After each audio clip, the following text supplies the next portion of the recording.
Good day. My name is Ugochukwu Ukwebu. I am a cloud developer Nanodegree lead with the Udacity ALX Nanodegree program. And in this video, I'm going to be doing a walkthrough of project 3, in which we'll be refactoring a monolith application into a microservice application. Um, the project is one of the requirements that needs to be met to qualify for graduation. So let me start off by sharing my screen.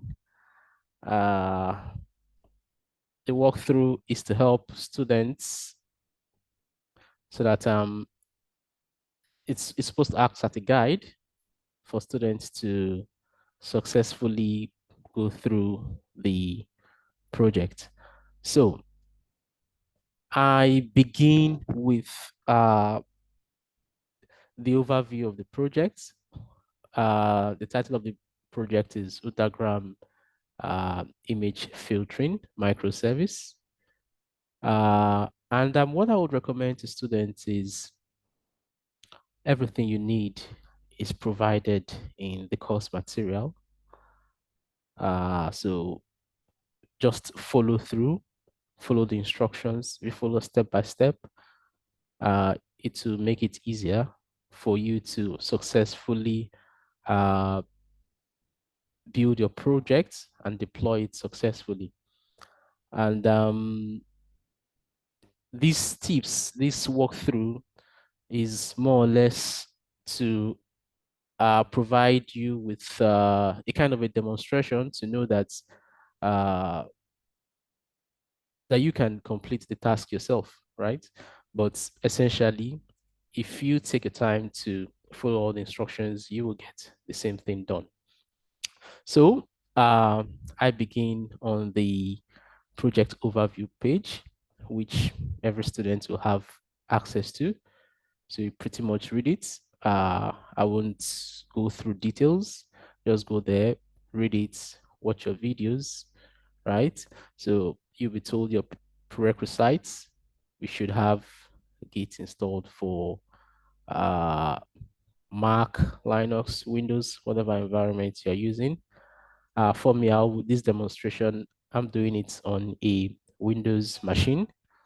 And some of the tools you're going to need for the project is that you should install a PostgreSQL client. It will help you to run your project locally as a monolith application. Um, uh, so when you set up your Postgres client, you can use PSQL to get the version of your Postgres you're using. Preferably, you should be using version 12x to version 13x.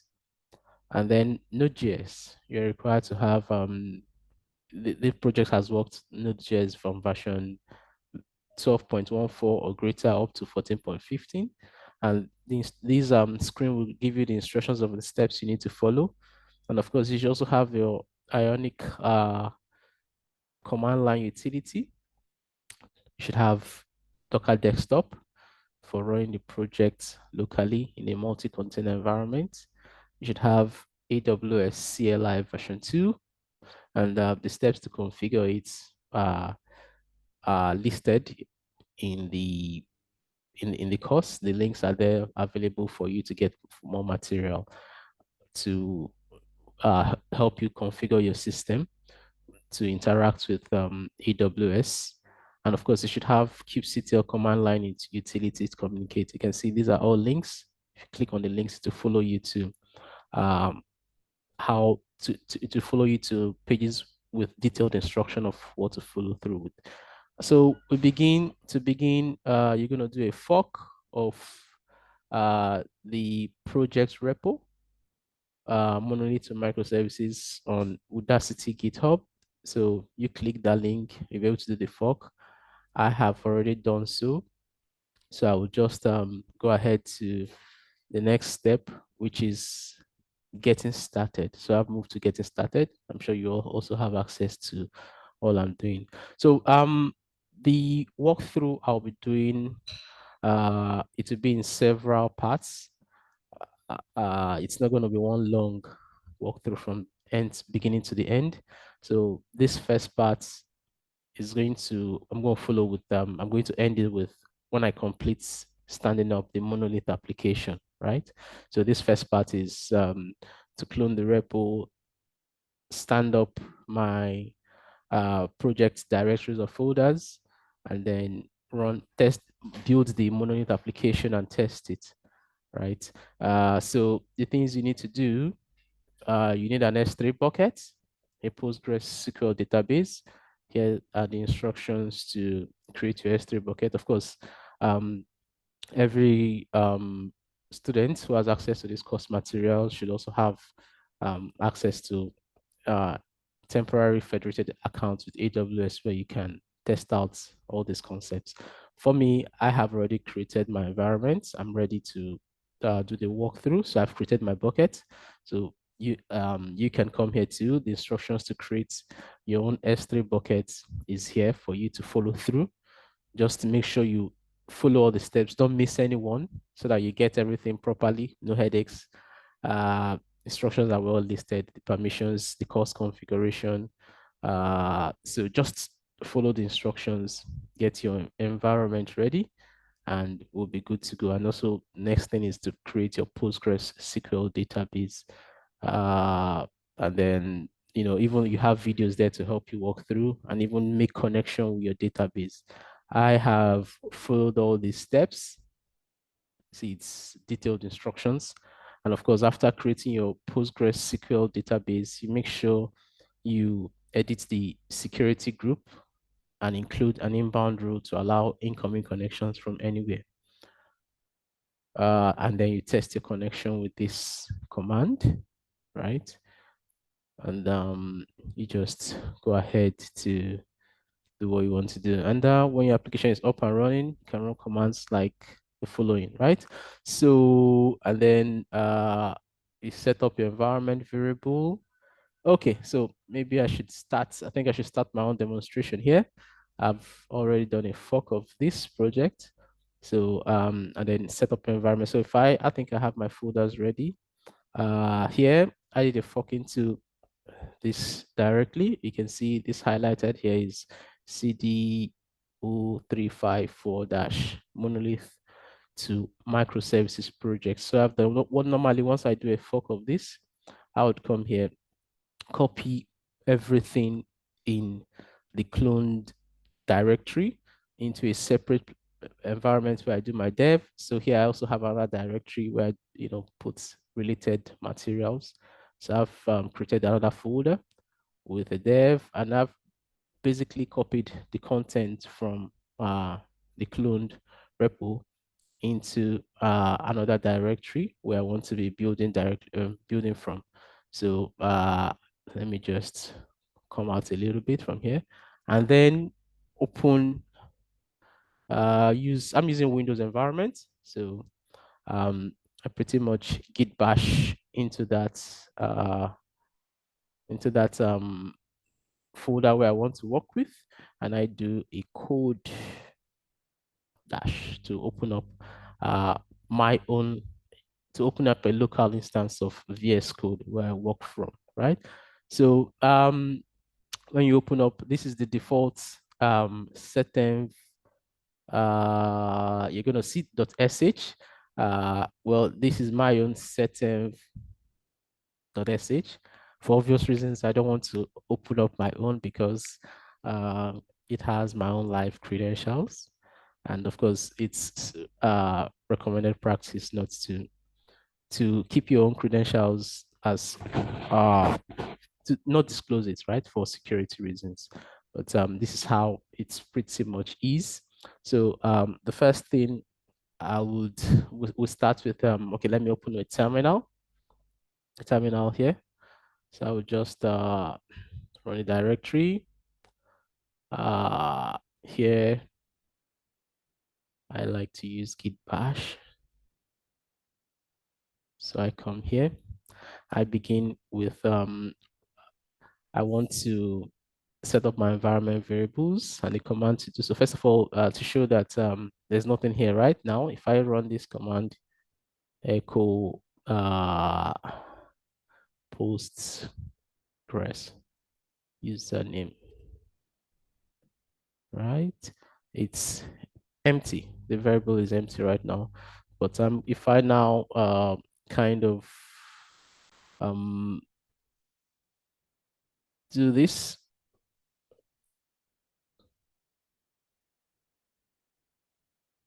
right? So I've pretty much populated my environment with the variables I need to connect with uh, my remote uh, resources. So if I run that same command I ran ahead of time, okay, supposed to be Postgres username, not Postgres username. This time around, I'm going to see Postgres. Well, if I'd done that here too, I'd have seen the same. It would have been blank here too, because initially I hadn't yet populated it. So I have my environment variables set up. Um, and then the next thing is, okay, let me even echo URL, because I think you're going to see the same steps in.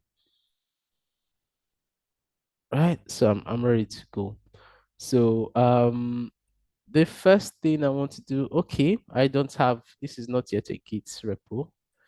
So if I do git status, there's nothing here, it's not yet. So I'm going to initialize it as a Git environment, right? So yeah, I've initialized it as a Git repo. For now, it's the master branch. So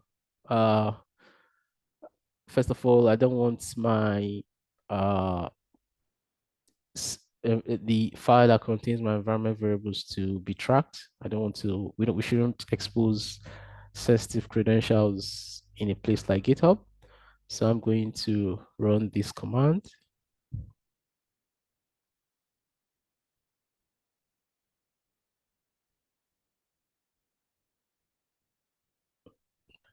Okay, what am I not done well?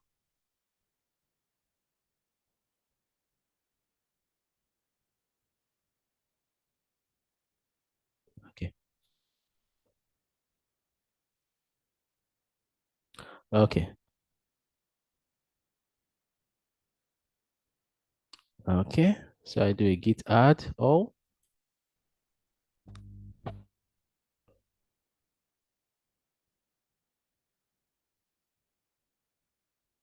Okay, so I think right now this command should go through.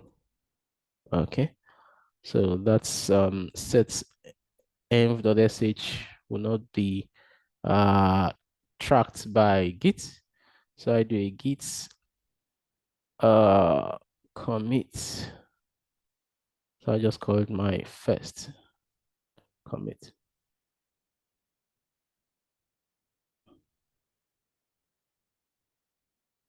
Okay, then I run this too. Uh,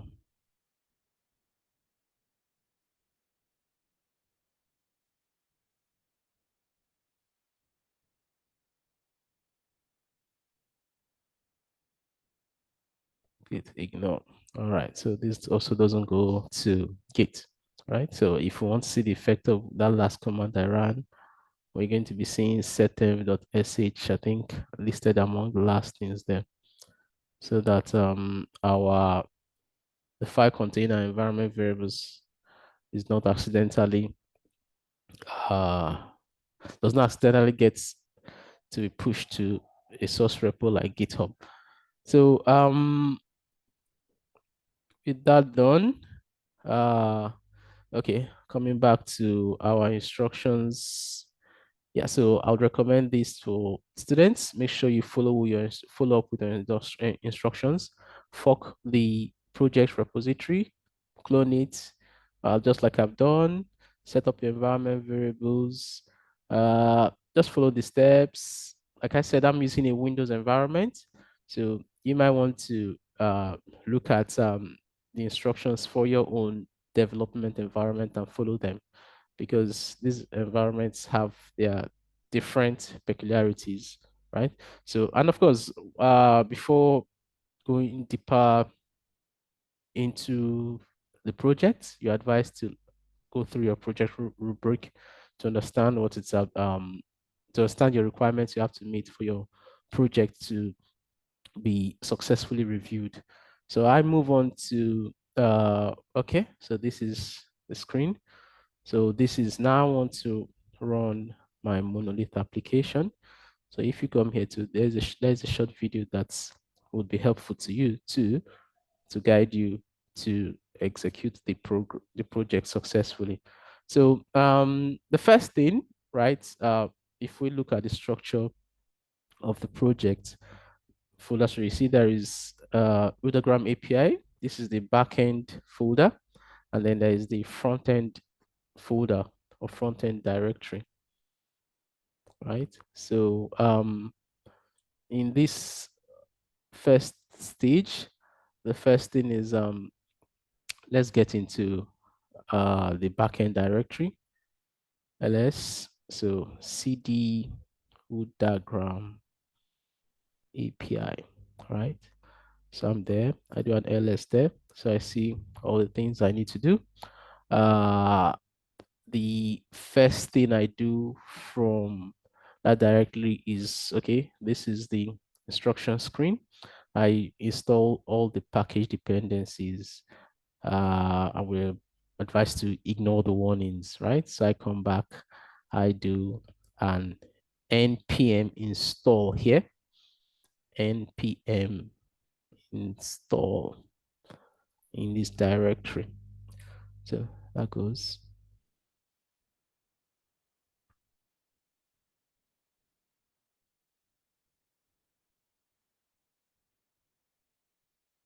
So uh,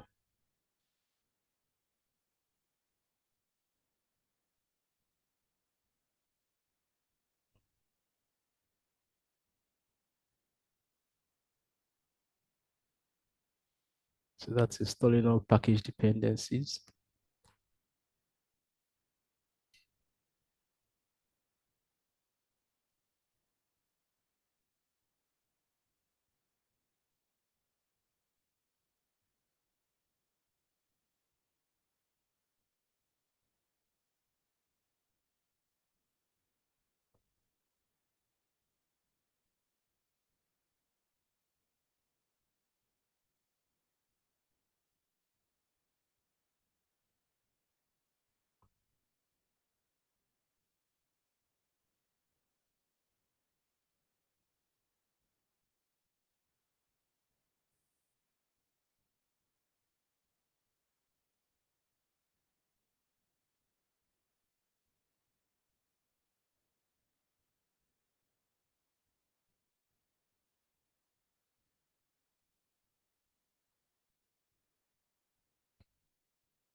All right, so one point I'd like to make while our package is being installed is uh, this AWS bucket, this full name is not recommended.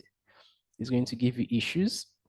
So one of the things in your source env environment is to pretty much delete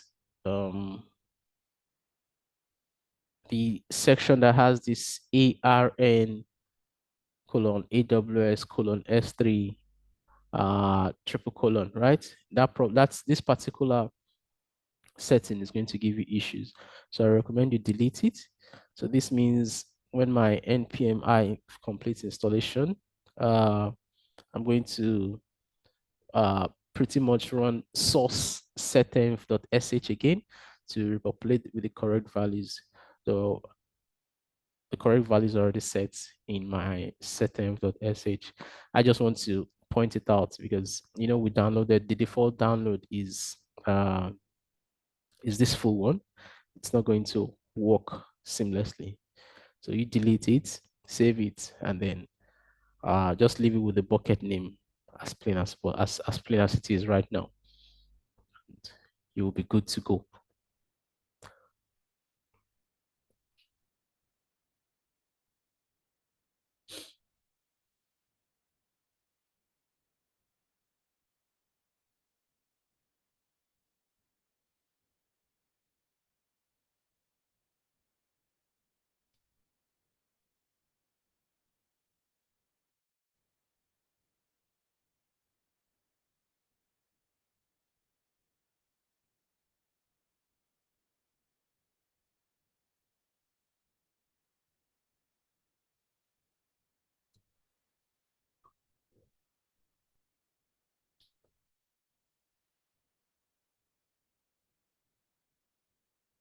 All right.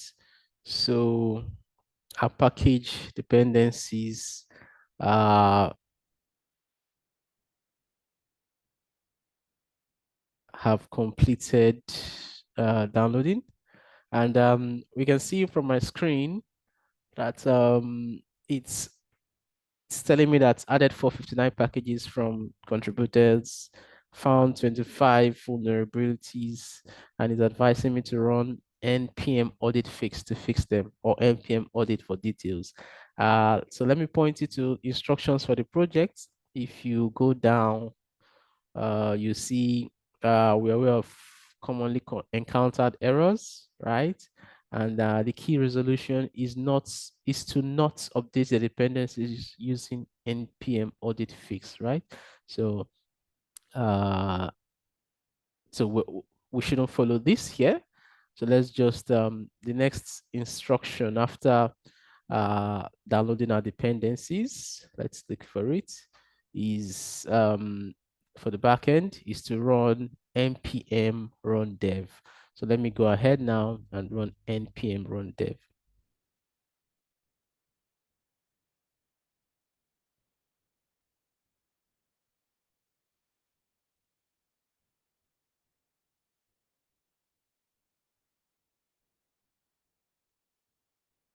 So all this is happening because my environment variables have been properly set up.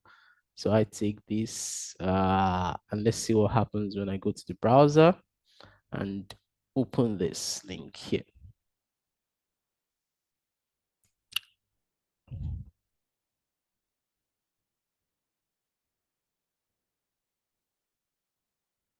Okay, it's telling me site is temporarily available. What is that? I'm just on localhost.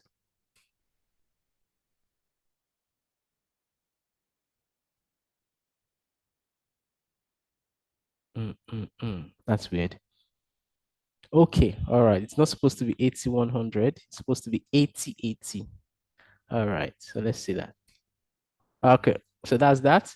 If I want to see the full thing, I go to API v0 feed, and I can see my backend is set up correctly. If you look at this, it's interacting with my RDS. I've done a couple of things already with this project, right? So I've configured it, I've made connections, and I've done some uploads, which you're going to see when we set up our front end, right? So our backend is set up, or our backend app is set up. So the next thing would be to go set up our front end app and just following instructions. Uh, we first of all get out of, okay, I just open up a new terminal to continue with that. Let this open, leave this terminal open. So in my new terminal, the first thing I'm going to do is, of course, we know, okay, just like the other time, when we open a new terminal, the environment variables we expose in that terminal, I look out to that terminal here. If I run echo Postgres. Postgres username. Uh, the variable is empty. So, but when I run source env.sh, right, and then run that same echo Postgres username, you see this time around that Postgres username variable contains Postgres as its value. So this environment is ready to continue. So I cd into the front end app, cd Udagram from, okay, first of all, let me ls to show what I have in my master directory. So I just cd into Udagram front end, right? So let's see what I have in my front end directory. This is what I have. Uh, Okay, so what's the instruction to follow once we sit into direction? To npm install f, right? To install packages forcefully, right? So npm install If you want to, I think the reasons for installing this way is given, right? We're just following project instructions.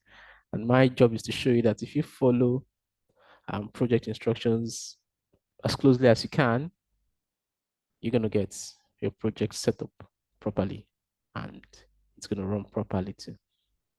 So I'm installing my package dependencies forcefully and ignoring warnings. That's what the meaning of npm install f. That's the meaning of npm install f. So that's going.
Okay, one thing I didn't do, okay, I've not shown you. So while this is downloading, let me just take the environment to do some other talking to show you some other settings that might interest you.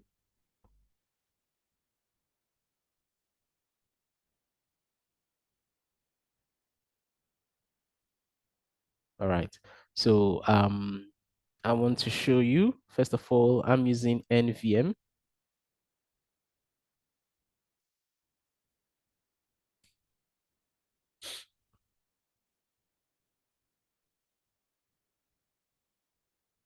NVM is Node Version Manager. Okay, looks like I ran the wrong command. I should run NVM version. Mm,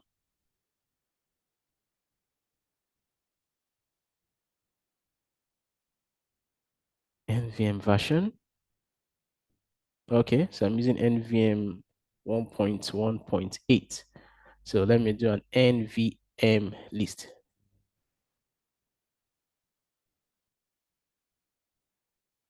So NVM is Node Version Manager. This tells me the different node versions I have currently on my local environment. And the star on 12.8 tells you I'm currently using 12.8. So if you want to take hints of a node version that has worked successfully with this project, I know 12.8 has worked for me. Though I know students or learners who've given said that practically all other versions, all other node versions have worked for them.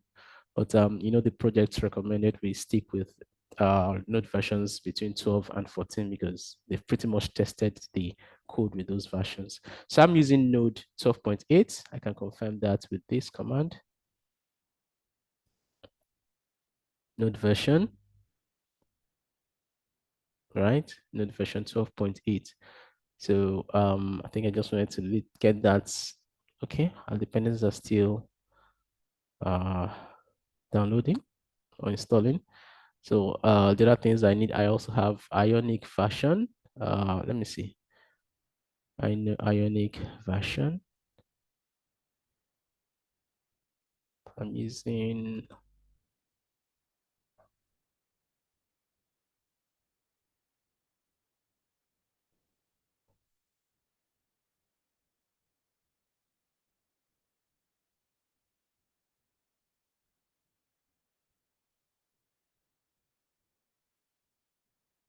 so I'm using NVM version 1.1.8. I'm using Node version 12.8.0. I'm waiting for my Ionic version number to come up.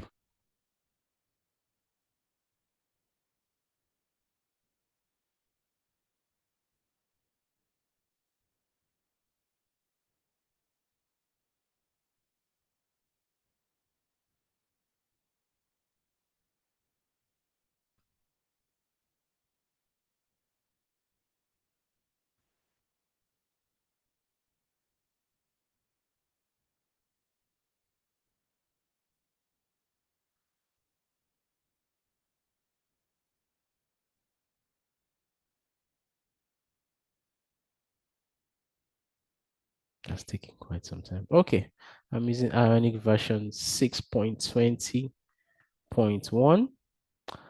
One more. Let me test what version of, let me see. What version of Postgres am I using? SQL. Is that that's version? Is that version? Let me see.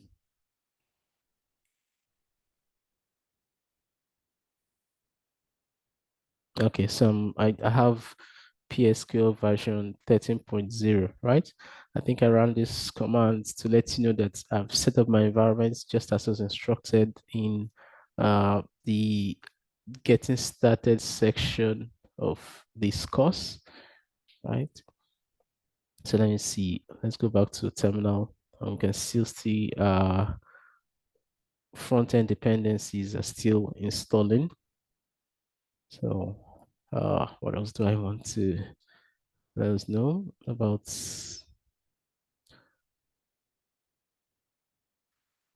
the works, the setup I might have done before this presentation?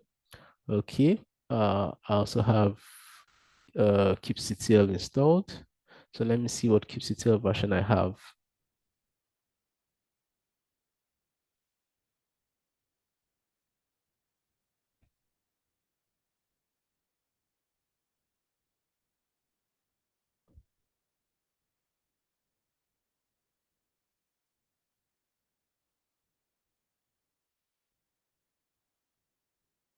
Okay, what am I not done? Okay, unknown flag. Okay, let me see. kubectl v. What am I doing? kubectl e. All right, so I think I'll come back to that to find the exact kubectl command to use there. Okay, let me take the help suggestion there, kubectl help.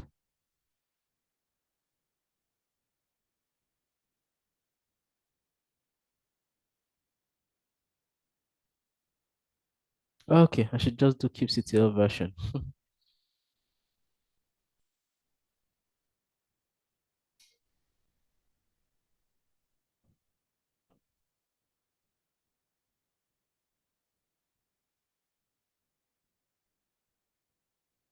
Oh, I should have done kubectl version with a short flag there, but it should still go.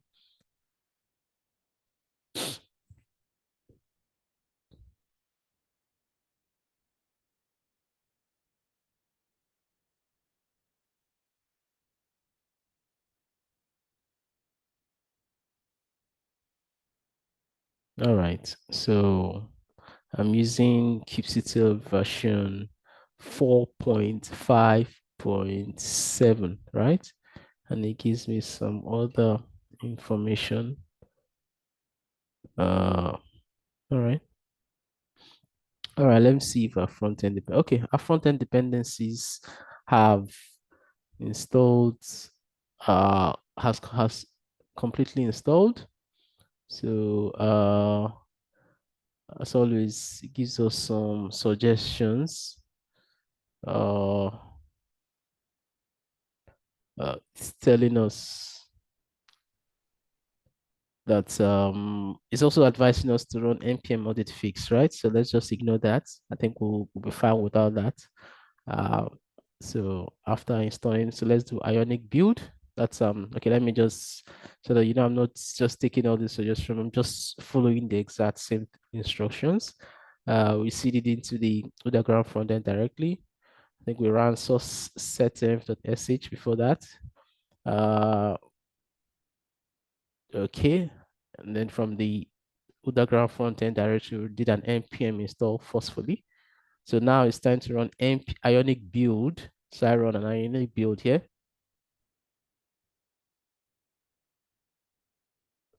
Ionic build.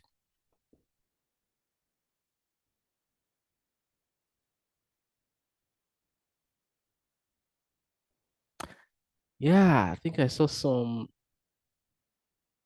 complaints at this point, about errors some people might have run into while trying to do this ionic build. But let's see how it goes here.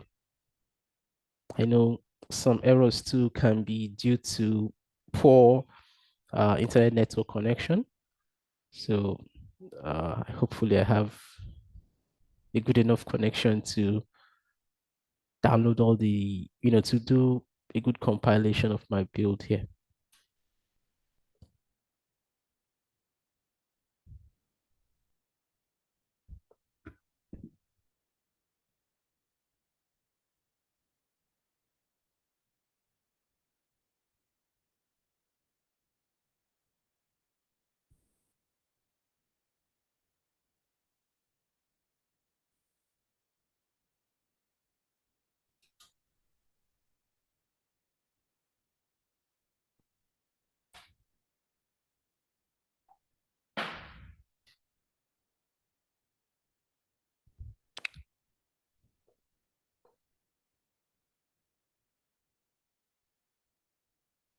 Of course, all the while while we're doing this,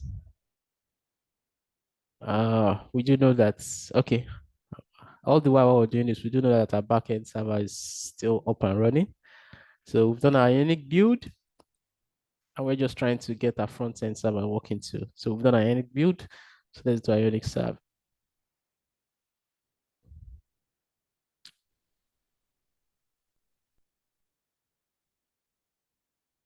And it's 7 on ports. It's 100.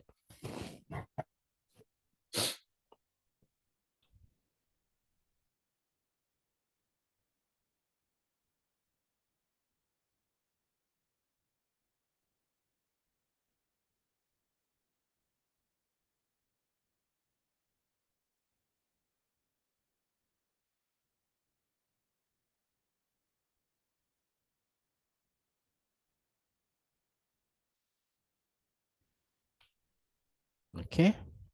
So our server is running. I want it to be fully ready for me to test it with.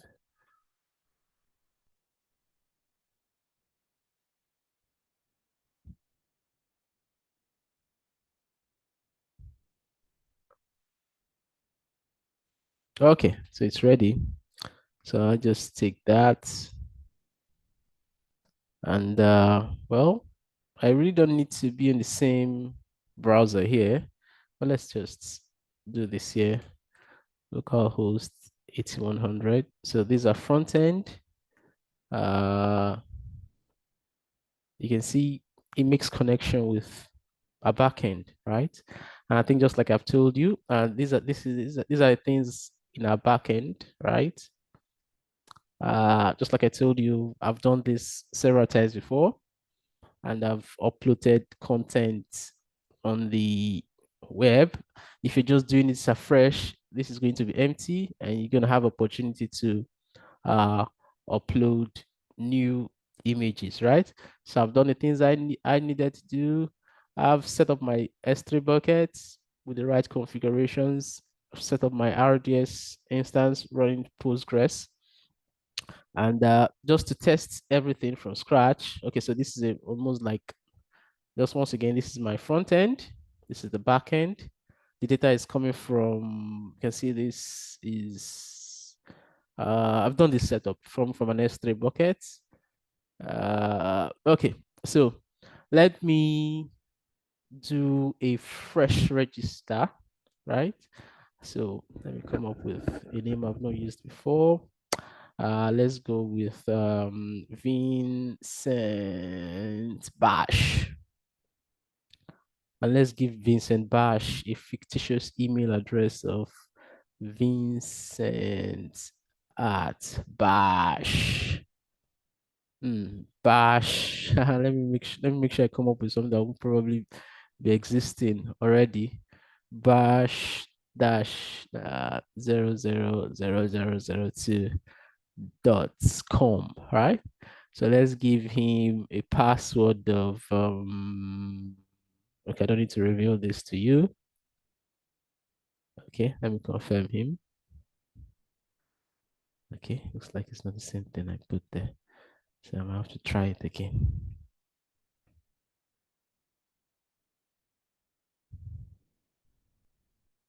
Why is it not going ahead? 10, 10, 10, 10, 10, 10. Okay, maybe it doesn't recognize this as an email. Gmail. Ouch, what's happening here? I'm wondering why my register button is not active. Okay.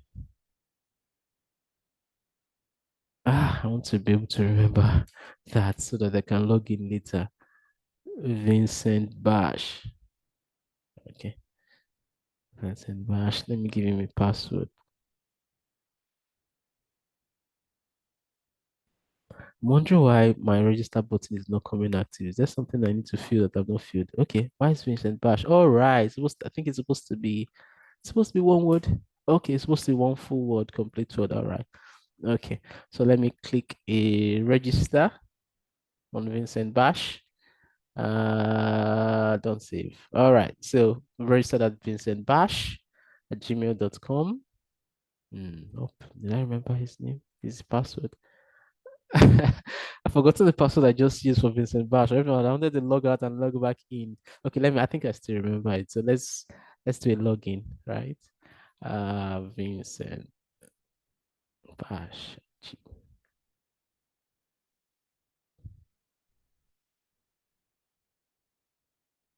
Don't save. Okay, so yeah, I used the correct this since I'm in. So let me create a new post to test. Basically, we've been testing our monolith application, so we'll set it up. So let me select a photo. Hope I have something ready. Okay, I have something. Let me just select this let's say this drug that I have before. Random drugs from image. So let's just call this tablets. Tablets. And let me post it. For unauthorized. Why is it telling me unauthorized? Okay, is there something that has not worked up here?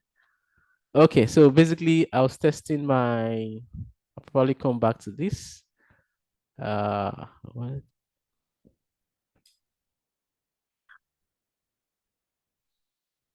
I'm wondering why I can't create a new post here right off. But it's okay. I've set this up. Let me try one more time. Let me try up another image. Hmm, Let me call it tablet again. Let's try.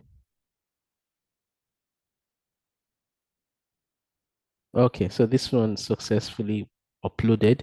Probably the type of extension, image extension for the other one probably doesn't meet the specs for this app.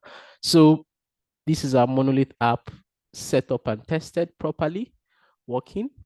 And I think this completes the first part of the requirement for the course. Let me go back there. Uh, okay, so I was also running this there. So let me see. So we've pretty much stood up our monolith application. Our monolith application is up and running. And once we have our monolith application up and running, just know that you've pretty much done like 40% of the project. Once that's working, your microservice will work if you just follow the steps correctly. And these parts are okay. These are optional next steps that you might want to carry out, right? So on your own, a project worked without it, but no harm in also following the optional next steps about learn about lint your code so that changes in the code base adhere to a coding standard. This helps alleviate issues when developers use different styles of coding. Yes, lint has been set up for TypeScript in the code base for you to lint your code. To lint your code, run the following. So I'm just going to run that. I'm going to go to okay, so I'm done with this. So I've tested my code so I can, you have to notice that we follow the first steps. Our backend server was running, they are both running simultaneously. Backend server, this front end server, this is my backend server also running, right? And then this is my backend server running on one terminal. I did it first, and front end server to run on that terminal, right? So I've done with testing, I'm fine. So I'm going to get out of here with a Control C and also get out of here too with a Control C. So at this point, I'll just follow the optional advice of linting my code. So I run that first command, npx eslint dash dash extension .js, comma, the ts, and then the source directory afterwards, right? So you could do more read up on your own on what's actually happening behind the scenes with that. It sends me some warnings, but it's done what it's done, right? So and then there's one more command to run, npx eslint, all right, fix to have your code fixed automatically. So I'm gonna do that too. So I'm gonna paste that down.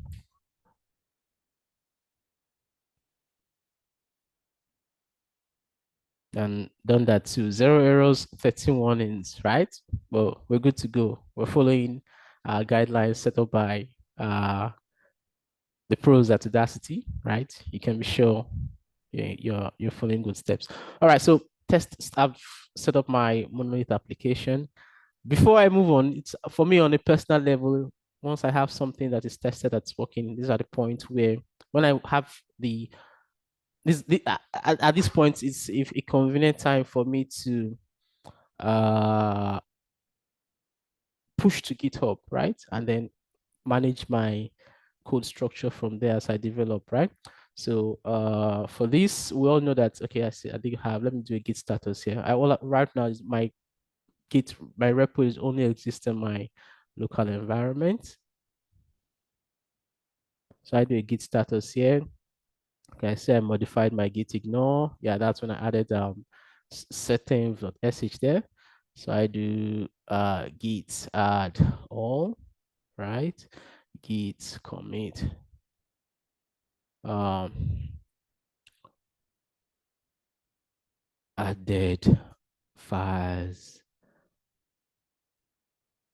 not to be not to be committed to code repository to git ignore. All right, so git commit. Okay. Well, that doesn't really do anything. All right, so if I do a git status, all right, so I'm on branch changes, no stage for commit. All right, so at this point, I first go to uh GitHub. Let me just create a github.com/engineering. So I'm going to create a new repo here. Let me take this out. New repository. I'm going to call it C Udacity C3 project.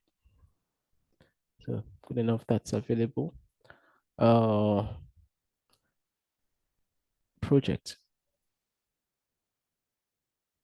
Udacity project 3 Udacity Nano Degree Cloud Developer Nanodegree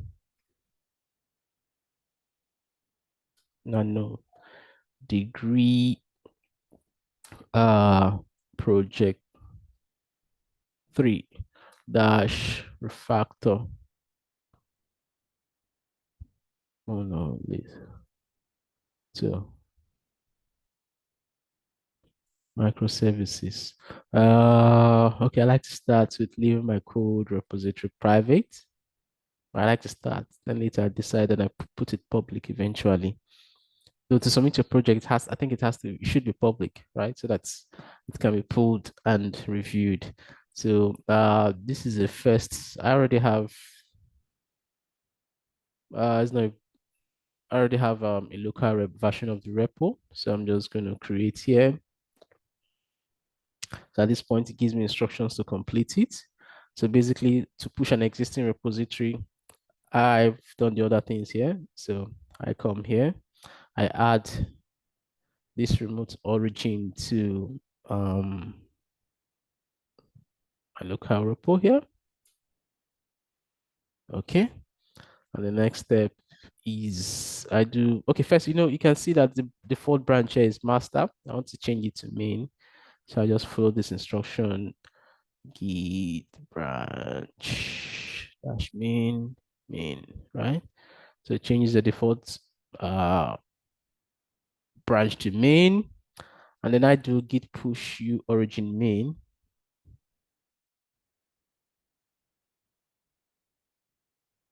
So pretty much following instructions, right? And yeah, undo that.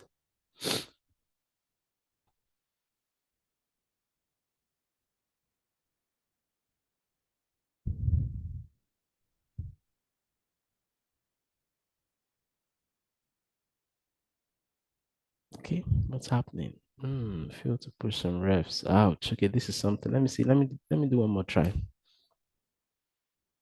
Okay, refusing to allow personal access token to create update workflow. Okay, I need to do something else here, right? I'm supposed to have been able to do this. Okay, so basically I still need to do some personal configuration here. I think I'm going to do that later and get it ready but I've pretty much done everything I need to do.